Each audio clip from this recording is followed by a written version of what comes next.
How are you.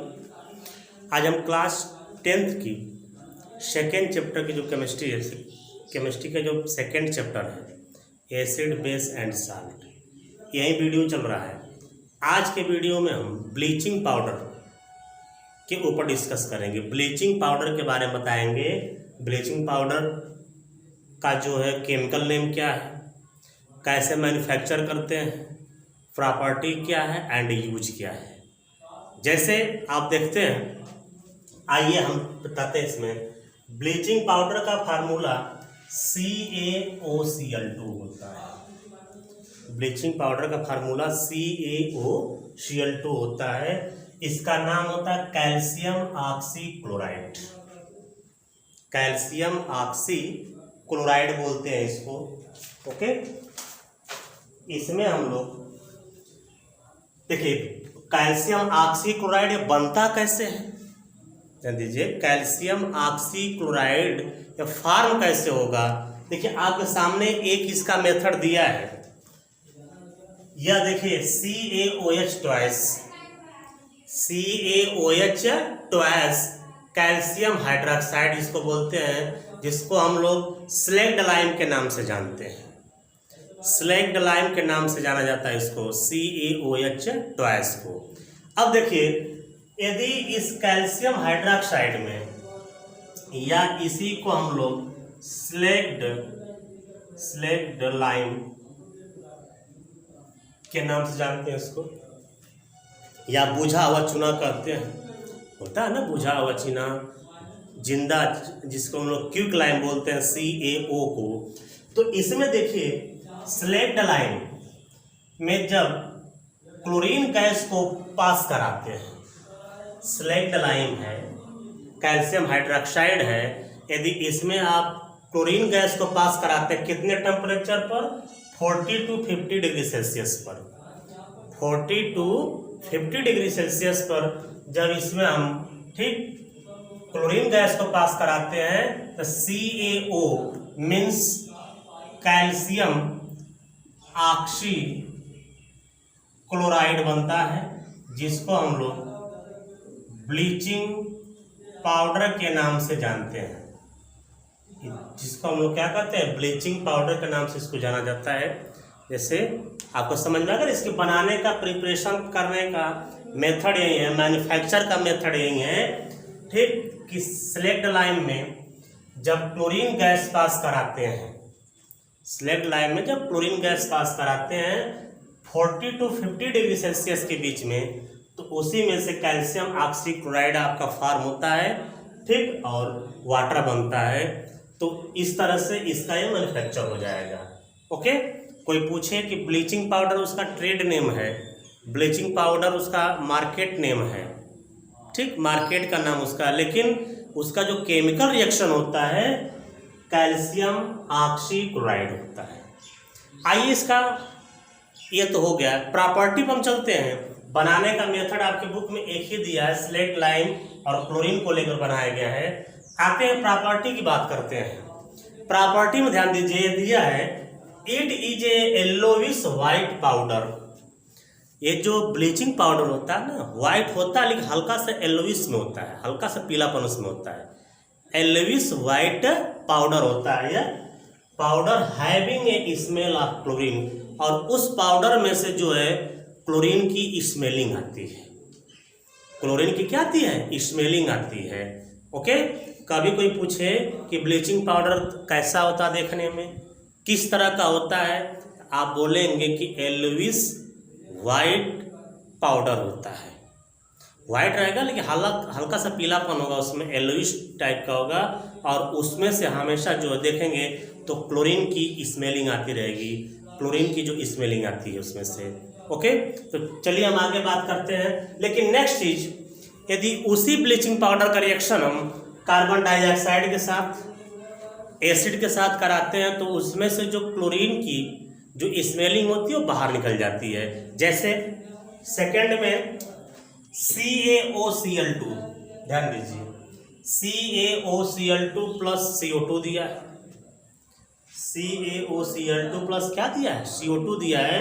जब bleaching powder में carbon dioxide को ऐड किया जाता है, ठीक, ऐड का मतलब रिएक्शन कराते हैं, ऐड नहीं रिएक्शन कराते हैं। When bleaching powder react with carbon dioxide to give calcium carbonate and chlorine gas. मतलब ब्लीचिंग पाउडर का रिएक्शन जब कार्बन डाइऑक्साइड के साथ कराते हैं तो कैल्शियम कार्बोनेट बन जाता है और क्लोरीन गैस उससे बाहर निकल जाती है। जो ब्लीचिंग पाउडर में जो क्लोरीन गैस की स्मेलिंग आती है ना, जो स्मेलिंग आती है वो क्या होगी, बाहर निकल जाएगी स्मेलिंग, ठीक। बस यहाँ पर आप देख लीजिए, तो ये भी हो गया। दूसरा दिया है नेक्स्ट थर्ड नंबर की ब्लीचिंग पाउडर का रिएक्शन हाइड्रोक्लोरिक एसिड लेके कैसा होना चाहिए, डाइल्यूट। किस पोजीशन में होना चाहिए, डाइल्यूट के साथ कराएंगे तो कैल्शियम क्लोराइड बनेगा, वाटर बनेगा एंड क्लोरीन गैस पास होती है, उसमें से क्लोरीन गैस बाहर निकलती है, ठीक। मतलब ब्लीचिंग पाउडर के अंदर जो क्लोरीन गैस की स्मेलिंग आती थी, जो क्लोरीन की स्मेलिंग आती है, यदि उनका रिएक्शन एसिड के साथ करा दो, ठीक, कार्बन डाइऑक्साइड के साथ करा दीजिए, क्लोरीन गैस वहाँ से रिमूव हो जाती है। जैसा कि आपको एग्जांपल दिखा रहे हैं, क्लोरीन दिया ना, एरो करके ऊपर लगाया है। जैसे दूसरा वाला ब्लीचिंग पाउडर CaOCl2 करके, इसका रिएक्शन यदि आप डाइल्यूट या Cl के साथ कराते हो तो calcium chloride, water and chlorine form होता है। क्या फार्म होता है, क्लोरीन फार्म होता है। एक बार इसका एक रिएक्शन और करा दे रहे हैं, सल्फ्यूरिक एसिड के साथ करा दे रहे हैं। देखिए सल्फ्यूरिक एसिड के साथ करा देता हूं, इसको देख लीजिए। देखिए जैसे CaOCl2 प्लस H2SO4 कर दे, CaOCl2 प्लस H2SO4 किया जाए तो इसमें से calcium sulphate CaSO4 plus H2O plus Cl2 form होता है। ओके, इसका स्टेटमेंट आपको देना होगा, तो कह सकते हैं कि when calcium oxychloride means bleaching powder react with sulphuric acid to give calcium का sulphate, water and chlorine. Okay, मतलब जिस तरह से इससे पहले मैं आपका 2 एग्जाम्पल बताया था ना कि यही जो ब्लीचिंग पाउडर है CO2 एंड या Cl के साथ रिएक्शन करने पर इसका जो क्लोरीन है, जो क्लोरीन की स्मेलिंग आती थी वो क्या होती है, बाहर निकल जाती है, ठीक। तो उसी तरह से ब्लीचिंग पाउडर का यदि रिएक्शन आप ठीक सल्फ्यूरिक एसिड के साथ कराते हैं तो इसमें भी आपका कैल्शियम सल्फेट बनेगा, वाटर बनेगा और क्लोरीन क्या होगी, बाहर निकल जाएगी, ठीक। तो इतना आपका ब्लीचिंग पाउडर हो गया, मैन्युफैक्चर हो गया, केमिकल नेम हो गया, उसका प्रॉपर्टी हो गई। अब आइए इसका यूज देखते हैं। यूज में सबसे पहला यूज होता है जो टेक्सटाइल इंडस्ट्री होती है। टेक्सटाइल इंडस्ट्री मीन्स जहाँ कपड़े की जो कंपनी होती है, वहाँ पर कपड़ों को जो है क्लोथ्स को ठीक ब्लीच करने के काम में इसका होता है यूज। किसके यूज में, ब्लीच करने में होता है। दूसरा चीज ब्लीचिंग, लॉन्ड्री में भी इसका ब्लीचिंग के लिए यूज होता है। नेक्स्ट चीज आप देखते हैं पहले समय में ब्लीचिंग पाउडर का जो यूज होता था ठीक डिसइंफेक्टिंग के रूप में, डिसइंफेक्टिंग वाटर, ठीक, जैसे वाटर है, गंदा वाटर हो गया, इन्फेक्टेड वाटर हो गया तो उसमें ब्लीचिंग पाउडर मिक्स किया जाता था। पहले भी देखते थे, आज भी आता है, ब्लॉक के स्तर से आता है, गांव में जो कुआं है, टंकी है तो उसमें जो है ब्लीचिंग पाउडर को डाला जाता है। क्यों, क्योंकि उसको जर्म फ्री बनाया जाए, उसमें जर्म्स ना हो, कीटाणु ना हो, ठीक, ये हो गया। दूसरा चीज था इसका यह, केमिकल रिएक्शन में अधिकांश ब्लीचिंग पाउडर जो है ऑक्सीडाइजिंग एजेंट का वर्क करता है। किसका वर्क करता है, ऑक्सीडाइजिंग एजेंट का वर्क करता है। तो हमारी बात सुन लीजिए एक बार फिर से, इसका जो है टेक्सटाइल इंडस्ट्री में, लॉन्ड्री में ब्लीचिंग पाउडर का मेन काम होता है कपड़ों को ब्लीच करना, विरंजित करना, ठीक। और दूसरा चीज सबसे मोस्ट इम्पोर्टेंट इसका वर्क होता है जो वाटर यदि इन्फेक्टेड वाटर हो गया, उसमें बैक्टीरिया हो गई, कीटाणु हो गए हैं, तो उसमें ऐड कर देते हैं, उसमें से जो है वह जर्म्स हुए चाहे कीटाणु हुए वो बाहर मर जाते हैं, हट जाते हैं उसमें से, माने वह वाटर हमारा जर्म फ्री हो जाता है। और केमिकल रिएक्शन में मैक्सिमम ब्लीचिंग पाउडर जो है किसके रूप में यूज होता है, ध्यान दीजिए, ऑक्सीडाइजिंग एजेंट का वर्क करता है। तो बस इतना आपका हो गया। इसके बाद हम नेक्स्ट पढ़ाएंगे, ठीक, वॉशिंग सोडा। देखिए, ठीक, ब्लीचिंग पाउडर के बाद हम नेक्स्ट स्टार्ट किए हैं वॉशिंग सोडा। वॉशिंग सोडा ध्यान दीजिए, Na2CO3 इंटू 10H2 होता है। वॉशिंग सोडा का क्या होता है, Na2CO3 इंटू 10H2 होता है। इसमें आप देखेंगे यदि इसका पूरा नाम लें तो Na2CO3 into 10H2 washing soda, तो उसका मार्केट नेम है, ट्रेड नेम है। लेकिन Na2CO3 इंटू 10H2 को यदि आप देखा जाए हम लोग, ठीक, तो इसका पूरा नाम बोलेंगे सोडियम, Na2 सोडियम कार्बोनेट। ये बताइए वाटर कितने हैं, 10, तो कहेंगे डेका हाइड्रेट। डेक मीन्स होता है 10 होता है।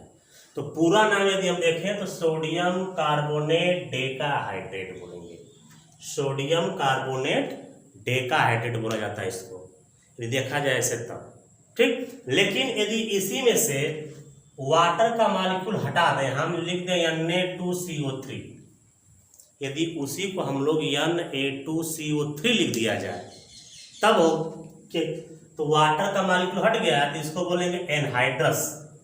एनहाइड्रस का मतलब देखिए, हाइड्रस और एनहाइड्रस दो वर्ड होता है। हाइड्रस का मतलब जो वाटर रहेगा तब हाइड्रस बोल सकते हैं, हाइड्रेट कह सकते हो। लेकिन जब वाटर नहीं है, वाटर रिमूव हो चुका है, उसको एनहाइड्रेट या एनहाइड्रस बोलते हैं। ओके, इसलिए देखिए Na2CO3 इंटू 10H2, जब 10H2 है वाटर है, तो इसलिए, और कितना वाटर है, 10 है, इसलिए उसको डेका हाइड्रेट, डेक माने 10 होता है, डेका हाइड्रेट बोला गया है, सोडियम कार्बोनेट डेका हाइड्रेट। लेकिन उसी में से वाटर का मॉलिक्यूल हटा करके ओनली Na2CO3 यूज किया गया है, Na2CO3 यूज है, ठीक। तो इसको बोलेंगे एनहाइड्रस। क्यों बोल रहे हैं, क्योंकि इसमें वाटर का मॉलिक्यूल नहीं है, तो एनहाइड्रस सोडियम कार्बोनेट बोलेंगे, एनहाइड्रस सोडियम कार्बोनेट आता है। चलिए इसका मैन्युफैक्चर करें। मैन्युफैक्चर देखिए करने का जो प्रोसेस इसमें किया है, साल्वे प्रोसेस, और उसी को अमोनिया सोडा प्रोसेस बोलते हैं। उसी प्रोसेस को हम लोग अमोनिया सोडा प्रोसेस बोलते हैं। साल्वे प्रोसेस बोलिए चाहे अमोनिया सोडा प्रोसेस बोलिए, ठीक। तो बात करते हैं हम लोग, देखिए तो इसमें क्या होता है कि जो अमोनिकल ब्राइन सॉल्यूशन होता है, अमोनिकल ब्राइन सॉल्यूशन में यदि हम CO2 गैस पास कराते हैं, CO2 गैस पास कराते हैं तो NaSCO3 बनता है, जिसको हम लोग बेकिंग सोडा के नाम से जानते हैं। इसको क्या बोलते हैं, बेकिंग सोडा बोलते हैं, ठीक। ध्यान दीजिए NaCl, देखिए आइए मैन्युफैक्चर की बात कर रहा हूं मैं। मैन्युफैक्चर माने बनाने का मेथड, साल्वे प्रोसेस और अमोनिया सोडा प्रोसेस। इस प्रोसेस का नाम साल्वे प्रोसेस कह सकते हो, अमोनिया सोडा प्रोसेस कह सकते हैं। और इसको बनाएं कैसे, अमोनिकल ब्राइन सॉल्यूशन में जब CO2 गैस पास कराओगे तो NaSCO3 बनता है। NaSCO3 को यदि हम नाम लें तो सोडियम हाइड्रोजन कार्बोनेट कहेंगे या सोडियम बाइकार्बोनेट कहेंगे, दोनों कह सकते हैं। बीच में H लगा है ना, तो बीच में जब H लगा है तो H का मतलब हाइड्रोजन भी कह सकते हो, बाई भी कह सकते हो। NaSCO3 माने बेकिंग सोडा हो जाएगा और अमोनियम क्लोराइड आपका बाहर निकल जाएगा, मतलब अमोनियम क्लोराइड बन जाएगा। NaH4Cl को हम लोग अमोनियम क्लोराइड कहते हैं, जिसको नौसादर के नाम से, मार्केट में नौसादर के नाम से जाना जाता है। आइए यह देखिए बेकिंग सोडा जो दिया है, बेकिंग सोडा, यदि इसको देखिए ये हीट का सिंबल, एरो के ऊपर यह जो सिंबल लगा है ये हीट का सिंबल होता है। जब बेकिंग सोडा को हम हीट करेंगे तो Na2CO3 बनेगा। Na2CO3 का मतलब वॉशिंग सोडा, एनहाइड्रस होगा लेकिन ये क्या बनेगा, वॉशिंग सोडा बनेगा, वाटर बनेगा एंड CO2 आपका बाहर निकल जाएगा। यहाँ CO2 लिया गया था और यहाँ CO2 क्या होगा, बाहर निकल जाएगा। ओके, तो आपको समझ में आया? ठीक, जो है वॉशिंग सोडा कैसे बनता है। वॉशिंग सोडा बनाने के लिए सबसे पहले अमोनिकल ब्राइन सॉल्यूशन, मतलब 3 चीज का मिक्सर ले लेंगे, NaCl, NH3 एंड H2O का, तीनों को ले लोगे। फिर इसके बाद उसमें CO2 पास करा दोगे, इसको हम लोग बेकिंग सोडा बोलते हैं। बेकिंग सोडा को हीट जब कर दोगे आप तो वॉशिंग सोडा बन जाएगा। ठीक, वाटर और CO2 गैस बाहर निकल जाएगा। ओके, तो यह ऐसे बनता है, लेकिन इसको बनाने में रॉ मटेरियल के रूप में कौन कौन सा यूज किया जाता है। रॉ मटेरियल में 3 चीज है, sodium chloride NaCl, lime stone होता है और अमोनिया गैस होता है। 3 चीज आपका जो है रॉ मटेरियल्स के रूप में यूज होता है। कोई आपसे पूछ दे तो आप बता देंगे कि सोडियम क्लोराइड, लाइम स्टोन और जो है अमोनिया गैस यूज होता है। ओके, चलते हैं नेक्स्ट। ठीक है, properties of washing soda, manufacture के बाद प्रॉपर्टीज ऑफ वॉशिंग सोडा की बात करेंगे। तो पहला चीज सुनिए, फर्स्ट टॉपिक है कि washing soda is a transparent crystalline solid, crystal के फॉर्म में होता है। वॉशिंग सोडा जो है ट्रांसपेरेंट होता है और क्रिस्टलाइन फॉर्म में होता है। दूसरा चीज, यह तो उसका नेचर बताया गया कैसा होता है, देखने में किस तरह का होता है, लेकिन अभी देख लीजिए आप। ठीक, कह रहा है कि इसको 2 तरह से, यदि वॉशिंग सोडा को, इसको सोडियम कार्बोनेट डेकाहाइड्रेट, ध्यान दीजिए Na2CO3 × 10H2, इसको हम सोडियम कार्बोनेट डेकाहाइड्रेट कहते हैं। इसको एक्सपोज टू एयर, एयर में एक्सपोज कर देंगे, यदि एयर में यदि इसको एक्सपोज कर देते हैं, इसका जो 10 मॉलिक्यूल है, 10 मॉलिक्यूल में से 9 जो मॉलिक्यूल होगा वो बाहर निकल जाएगा। क्या बचेगा, ओनली 1 मॉलिक्यूल ऑफ वाटर, इसको बोलेंगे सोडियम कार्बोनेट, Na2CO3 × 10H2, अरे Na2CO3 ठीक H2O। ठीक, यह हुआ कैसे, यह जो आप Na2CO3 × 10H2O है, यह जो वॉशिंग सोडा है या सोडियम कार्बोनेट डेकाहाइड्रेट इसको बोलते हैं। डेका मतलब 10 मॉलिक्यूल दिया है, लेकिन इसी को यदि हम एयर में एक्सपोज कर दें, यदि इसको हवा में हम एक्सपोज कर दें, खुला छोड़ दें, ठीक, तो यह हो जाएगा, इसमें से जो है 10 मॉलिक्यूल में से 9 मॉलिक्यूल बाहर निकल जाएगा और ओनली 1 मॉलिक्यूल बनेगा, बचेगा इसमें। तो Na2CO3 × H2O मतलब सोडियम कार्बोनेट इसको बोलेंगे, या इसको बोलेंगे मोनोहाइड्रेट। माने 10 मॉलिक्यूल में से 9 मॉलिक्यूल क्या होगा आपका, बाहर निकल जाएगा, ओनली 1 मॉलिक्यूल बचेगा। लेकिन इसको फिर जो मोनोहाइड्रेट है, यदि इसको एबव द 373 केल्विन, यदि इसको हम 373 केल्विन से ऊपर लेकर हीट कर देते हैं, यदि यह जो है मोनोहाइड्रेट वाला जो है, यदि इसको हम 373 केल्विन के ऊपर लेकर के हीट कर देते हैं, तो ये भी जो इसका 1 मॉलिक्यूल बचा रहेगा, ये भी क्या होगा, बाहर निकल जाएगा। ठीक, डिकम्पोज नहीं होगा बल्कि क्या होगा, बाहर निकल जाएगा। तो यह हो जाएगा Na2CO3, क्या होगा, Na2CO3 होगा, जिसको हम लोग ठीक सोडा ऐश के भी नाम से जाना जाता है। कभी कभी पूछा जाता है कि what is soda ash, what is soda ash, soda ash क्या होता है, तो क्लियर कर लीजिए। Na2CO3 जो एनहाइड्रस होता है, इसमें वाटर का मॉलिक्यूल कहीं भी नहीं है, ये एनहाइड्रस है, Na2CO3 एनहाइड्रस है, इसी को हम लोग सोडा ऐश बोलते हैं। एक बार थोड़ा सा फिर से देख लीजिए, यह सोडियम कार्बोनेट है, इसके 10 मॉलिक्यूल इसमें है, इसको एयर में एक्सपोज कर दोगे आप, इसका 10 मॉलिक्यूल में से 9 मॉलिक्यूल जो है बाहर निकल जाएगा, ओनली 1 मॉलिक्यूल ऑफ वाटर यहाँ बचेगा, जिसको मोनोहाइड्रेट के फॉर्म में जानते हैं हम लोग हैं। फिर इसी को मोनोहाइड्रेट वाले को उठा करके 373 केल्विन से ऊपर यदि हिट कर देते हैं तो वो भी जो इसका एक मॉलिक्यूल बचा था वो भी बाहर निकल जाएगा और यह आपका बिना वाटर का हो जाएगा। इसीलिए इसको हम सोडा ऐश बोलते हैं, चाहे एनहाइड्रस बोलते हैं। चलिए एक चीज और देखिए, फिर पूछा जाता है कि इसका जो सॉल्यूशन बेसिक नेचर का क्यों होता है। एक और पूछा जाता है कि वॉशिंग सोडा का जो सॉल्यूशन होता है वो बेसिक नेचर का होता है। देखिए क्यों होता है, हमारी बात सुनिए। Na2CO3 + 2H2O है। एक तरह सुन लीजिए, वॉशिंग सोडा वाटर सॉल्युबल होता है। वॉशिंग सोडा जो होता है वाटर में सॉल्युबल होता है। जब यह वाटर सॉल्युबल होगा, Na2CO3 + 2H2O यदि वाटर सॉल्युबल होगा, देखिए तो यहाँ स्ट्रांग बेस होगा और यह जो वीक बेस एसिड बनेगी। H2CO3 कार्बोनिक एसिड है।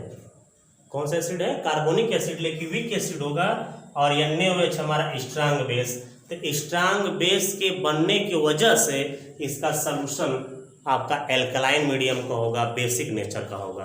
कोई कभी आपसे पूछे कि वॉशिंग सोडा का सॉल्यूशन ठीक क्यों वह बेसिक नेचर का होता है, आप वहीं उसको समझाएंगे ठीक कि जब इसको वाटर में हम लोग सॉल्युबल करते हैं, डिजॉल्व करते हैं, तो आपके सामने दिया है इसमें स्ट्रांग बेस बनता है और वीक एसिड। स्ट्रांग बेस बनने की वजह से due to formation of strong base, strong base का फॉर्मेशन होने की वजह से यह जो वॉशिंग सोडा ठीक एल्कलाइन मीडियम का होता है, बेसिक नेचर का होता है। तो ओके, प्रॉपर्टी समझ में आ गई। लास्ट में आप देख लीजिए यूजेज। इसका जो यूज होता है मैन्युफैक्चर, मतलब वॉशिंग सोडा के यूज आपका बोरेक्स बनाने में हो सकता है, कास्टिक सोडा बनाने में, कास्टिक सोडा NaOH जो बताया गया था। इसके अलावा it is used for softening hard water. Hard water होता है ना, हार्ड वाटर के सॉफ्टेनिंग में भी इसका वर्क होता है, यूज होता है। हार्ड वाटर को सॉफ्ट करना है तो उसमें वॉशिंग सोडा मिक्स किया जाता है। फिर आगे दिया है कि इसका यूज जो है, वॉशिंग सोडा का यूज ग्लास बनाने में, सोप बनाने में, पेपर बनाने में होता है।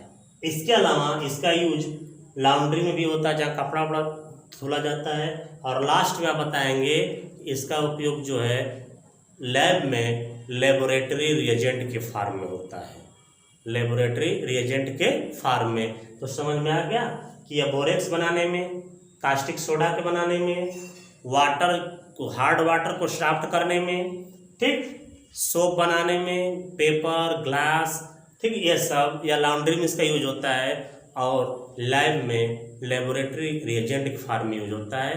तो बस आज के वीडियो में इतना ही ठीक। Okay, thanks.